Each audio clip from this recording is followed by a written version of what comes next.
Toute la semaine, nous vous avons emmené découvrir les tombes les plus illustres des Pays de la Loire. En Vendée, il en est une qui attire chaque année des milliers de pèlerins. Élodie Soulard et Frédéric Crinchec nous dévoilent son histoire, celle du père de Montfort, un prêtre itinérant mort de fatigue. Voilà près de 300 ans.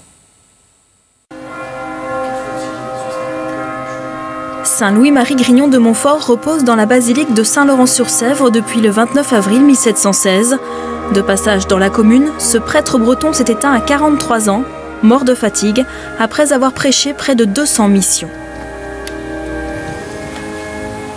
C'est un prêtre sans domicile fixe. Et il voyageait pour prêcher l'évangile. Alors généralement, il restait 3 semaines ou 1 mois dans une paroisse. Puis une fois qu'il avait fini, il partait ailleurs. Donc un prêtre routard, si vous voulez.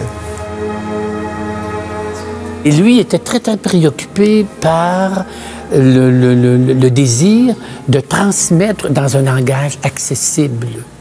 Alors que probablement à l'époque, le langage du clergé était plus, j'allais dire, technique, abstrait, peut-être dogmatique. Et Montfort aimait toucher les cœurs. Jusqu'à son dernier souffle, Montfort a été adulé, tant il était populaire. Et donc on entre l'endroit même où Montfort est décédé.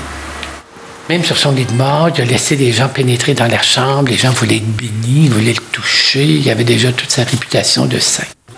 Toute sa vie, Montfort a porté son attention aux soins des pauvres, à la santé et à l'enseignement des enfants. Quelques années après sa mort, les 3 congrégations religieuses qui le reconnaissent pour fondateur dans leur mission, les Filles de la Sagesse, les Pères du Saint-Esprit et les Frères de Saint-Gabriel, implantent leur maison mère au plus près de son tombeau. Chaque année, 20 000 pèlerins du monde entier se recueillent sur sa tombe et le plus célèbre d'entre eux est Jean-Paul II, qui est venu le 19 septembre 1996. Le pape avait comme livre de chevet depuis l'âge de 16 ans le traité de la vraie dévotion, écrit par Montfort. Première lecture difficile, deuxième lecture ça allait mieux, la troisième lecture il a gardé dans sa poche jusqu'à son dernier souffle. Ça a été le fond de la vie spirituelle de Jean-Paul II, ça a été vraiment Grignon de Montfort. Depuis 3 siècles, l'histoire de Saint-Laurent-sur-Sèvre et celle des congrégations n'ont cessé d'être intimement liées, d'où la création d'un parcours découverte sur les pas de Montfort, il y a seulement 1 an.